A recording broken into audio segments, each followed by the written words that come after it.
Hi everybody, hello and welcome. I hope you guys are doing very well. Two disclaimers on this video. I have a pet bird and he's very loud in the background, so I'm so sorry if that's distracting. And also, this is very niche, and I'm sure that nobody asked for this, nobody ever would ask for it, but I just find this really cool. This is Pereskia. So I've only ever seen one other Pereskia in real life. That was when I went with my family to Las Vegas in 2014. But I've been looking for one ever since, and then Mr. June, this guy at my work, gave me one. Really thankful for that. And then I decided to give this to my dad so that he can have it on his work office desk. So this over here is Pereskia. It's Pereskia. Oh my gosh, what is this species? It's from Guatemala, which happens to be where my mom's side of the family is from. So it's Pereskia weberiana.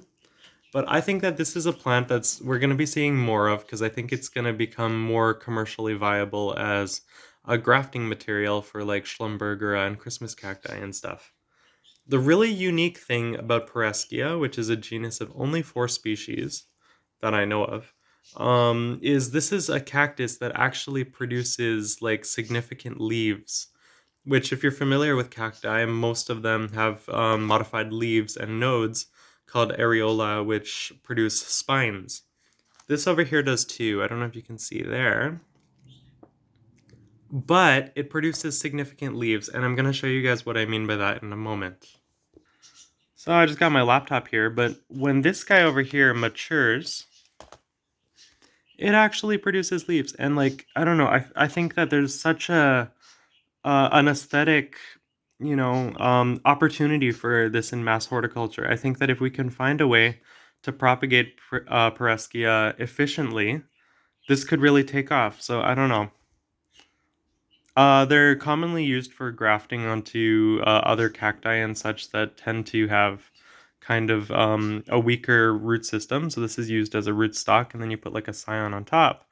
But what's wonderful about Pereskia is it really does propagate by cuttings really quickly in water, and it's just really, really easy to propagate. And it has edible flowers and leaves too, which is just so cool. This person on Reddit has a really nice one too, but they look almost like a mango seedling. Super cool. That's incredibly rare in the cacti world. If I were to see this out in nature, just not knowing what it was, I would think that it would be like a malice or like an apple tree here. This one almost looks like a gloxinia. Like they're so diverse. Yeah, so you might be wondering if you're into like taxonomy and phylogeny, kind of where Pereskia sits. If you look at the phylogenetic taxonomic tree for cacti, it's kind of intermediate. So it's a paraphylyle, which means that it has lots of common ancestors and lots of common descendants. But I just find it so cool how it like biomimics other plants with its leaves. I think that's so cool. If you're growing Pereskia, you want to make sure that it stays incredibly dry, really, really well draining soil. This is a full sun plant, definitely. It is susceptible to scale and mealybugs and spider mites. If you get these at home, a lot of them are imported from other countries, namely the Philippines and parts of Central America. So you just want to quarantine these for a few days when you first get them, just to make sure that you don't spread anything or vice versa through your collection. If you're gonna produce these by cuttings, I recommend letting them callus over.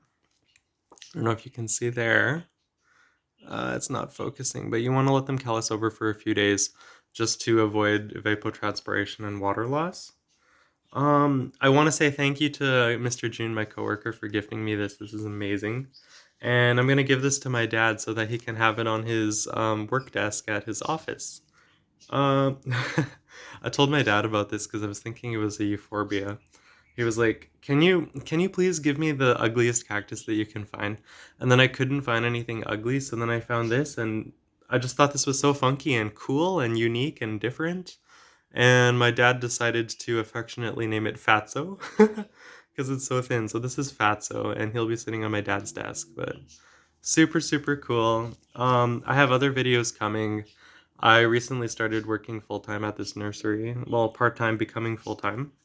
So I don't have as much time to make videos, but I'll definitely try to come on here more often. Um, yeah. I hope you guys stay blessed. Have a great day. I'm gonna make a video today about philodendron hybrids. So yeah, stay blessed.